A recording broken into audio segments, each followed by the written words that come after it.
नमस्कार दोस्तों और नमस्ते। मेरे YouTube चैनल पर आपका पुनः स्वागत है। यदि आप मेरे चैनल पर पहली बार हैं तो मेरा नाम अरविंद है और मैं आपके साथ दिलचस्प और चौंकाने वाली सच्ची अपराध कहानियां साझा करता हूं। और आज हम नेपाली मामलों अंजना लामा महात के बारे में बात करने जा रहे हैं। हो सकता है कि आप में से कुछ लोग पहले से ही उनके मामले के बारे में जानते हों, क्योंकि 2019 में यह मामला बहुत लोकप्रिय था। अंजना लामा महात का जन्म 2022 भद्रा 10 में हेटौड़ा में हुआ था और उनका पालन पोषण हेटौड़ा में हुआ था। और उनके परिवार में उनके दादा पिता माता थे, उसकी 2 छोटी बहनें और एक छोटा भाई था। वह बहुत बहिर्मुखी किस्म की थी, इसलिए वह आसानी से लोगों के साथ घुल मिल जाती थी और वह बचपन से ही बहुत प्रतिभाशाली थी। और जब वह 11वीं कक्षा में पढ़ रही थी तब उसके दोस्त का नाम नहीं बताया गया है, तो उस दोस्त के माध्यम से उसकी मुलाकात प्रज्वल महात से हुई। फिर वे बातचीत करने लगे और एक दूसरे से प्यार करने लगे। फिर वे रिलेशनशिप में आ गए। फिर 2 साल के रिश्ते के बाद वे भागकर शादी कर लेते हैं।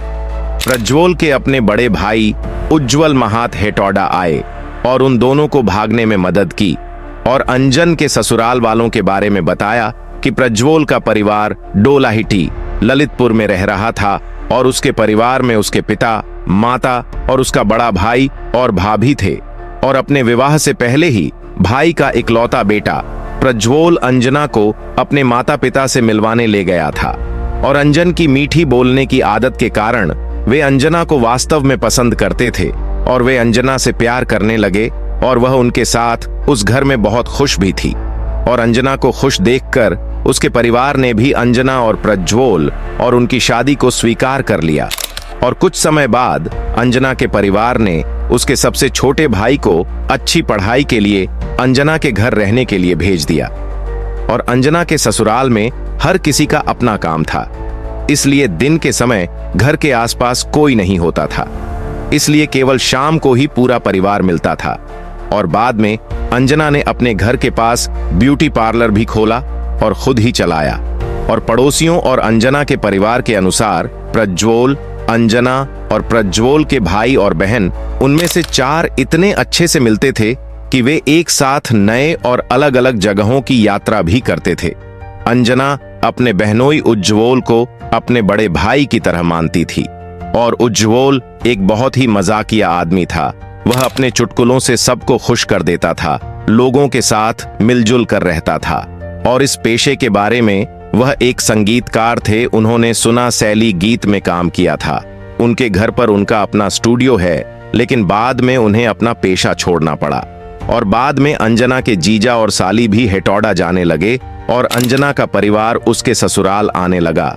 ललितपुर उज्ज्वल अंजना के भाई बहनों के साथ अच्छा व्यवहार करता था, उनके साथ बहुत अच्छी तरह से घुल मिल गया। वह बहुत नरम और मीठा बोलने वाला था। और अंजन और प्रज्वल की शादी के बाद वे कनाडा जाने की योजना बना रहे थे और उन्होंने यह बात अपने परिवार को बताई थी। और परिवार की अनुमति से उन्होंने एक होम इक्विटी फंड लिया और उसने भी बेच दिया। उन्होंने अपना ब्यूटी पार्लर खोला और पैसे इकट्ठा किए, फिर पैसों के लिए मॉडलिंग शुरू कर दी। प्रज्वल के परिवार ने भी कनाडा जाने और अंजना के मॉडलिंग में उनका पूरा समर्थन किया। किसी ने भी उन्हें कभी किसी चीज से रोकने की कोशिश नहीं की। इससे कोई फर्क नहीं पड़ता कि अंजना को पहले अपने ससुराल वालों से कितना समर्थन और प्यार मिला, लेकिन धीरे धीरे शादी के 2 साल बाद उसके ससुराल वालों ने उसकी जाति के बारे में बात करना शुरू कर दिया। प्रज्वल के भाई उज्ज्वल और उसकी पत्नी की शादी उसी जाति में तय हुई थी, इसीलिए उसकी सास और ननदें उसके साथ पराया जैसा व्यवहार करने लगीं। अंजना अपने प्रति उनके व्यवहार से बहुत दुखी थी और शुरुआत में उसने अपने परिवार के साथ अपनी भावनाओं को साझा करने की भी कोशिश की। उसने बताया कि उसके ससुराल वाले उसके साथ कैसा व्यवहार करते हैं, लेकिन उसकी माँ और पिता ने सलाह दी, छोटी छोटी बातों के लिए दुखी या दिल टूटना मत। इस तरह समय धीरे धीरे बीत रहा था, लेकिन 2076 में बैसाख 26 दोपहर में अंजन की मां को एक फोन आया। फोन पर अंजना के ससुराल वाले कह रहे थे कि उनके घर में एक्सीडेंट हुआ है, इसलिए पूरे परिवार को घर आना पड़ेगा। उस फोन कॉल के बाद अंजना की मां के दिल में ठंडक सी दौड़ गई। फिर उन्होंने अपनी दूसरी बेटी को फोन किया। उसी समय वह घबरा रही थी और रो रही थी। फिर उसने अपनी बेटी को कॉल के बारे में बताया और उसे अपने पिता को भी फोन करने के लिए कहा। फिर अंजन की बहन ने अपने पिता को फोन किया और अपने पिता को सूचित करने के बाद उसने अंजना का नंबर डायल किया। उसने उसे 5-6 पर कॉल किया। कई बार यह भी बज रहा था, लेकिन कोई भी उन कॉल को नहीं उठा रहा था। फिर उसने प्रज्वल का नंबर डायल किया।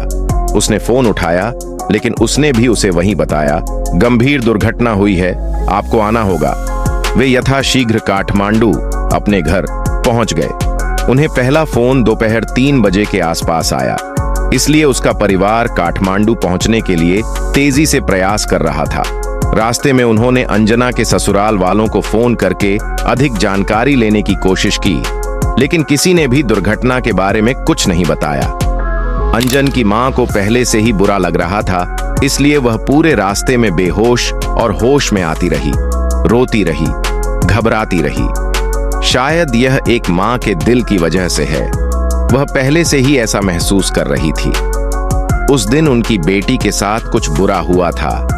बहुत बड़ा ट्रैफिक जाम था, इसलिए जब वे अंजना के ससुराल पहुंचे तो रात के लगभग 10 बज रहे थे। और जब वे वहां पहुंचे तो घर के बाहर लोगों की भारी भीड़ थी।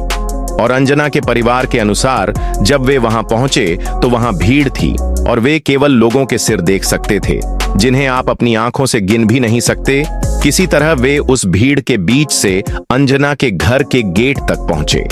यहां तक कि जब वे उस गेट में प्रवेश कर रहे थे तब भी उन्हें पता नहीं था कि वे अंदर क्या देखने वाले हैं। फिर सबसे पहले उन्होंने अंजना के सबसे छोटे भाई और उसके पति प्रज्वल को देखा। वे दोनों रो रहे थे। प्रज्वल के अन्य रिश्तेदार भी वहां मौजूद थे। फिर पूरा परिवार घर के अंदर चला गया और फिर पुलिस अंजना के पिता को एक तरफ ले गई और उन्हें अंजना के बेडरूम में ले गई। फिर पुलिस ने उनके लिए दरवाजा खोला ताकि वे दिखा सकें कि उसके घर के अंदर क्या है। और उन्होंने जो कुछ भी देखा वह बहुत ही भयावह था, इसलिए उस कमरे में प्रवेश किए बिना ही वह अपने परिवार के पास वापस चला गया और जोर जोर से रोने लगा। और अंजना की हत्या उसके अपने साले उज्जवल महात ने कर दी। उसका शरीर बहुत बुरी हालत में था, जिससे यह लगता था कि जैसे कोई जिंदा इंसान किसी को मारने के लिए गंभीर रूप से घायल करने के बाद उसकी हत्या कर देता है। अंजना की हत्या के बाद पुलिस ने मामले की जांच शुरू की। हालांकि शुरू में यह आत्महत्या का मामला लग रहा था, लेकिन घटना स्थल पर मिले संकेतों ने पुलिस को इसे हत्या मानने पर मजबूर कर दिया। अंजना का शरीर अत्यधिक चोटों से भरा हुआ था। उसके शरीर पर कई घाव थे और कुछ स्थानों पर तो उसे चाकू से घोंपा गया था। यह स्थिति दर्शाती थी कि कोई व्यक्ति बहुत बुरी तरह से गुस्से में आकर उसके साथ हिंसा कर सकता था।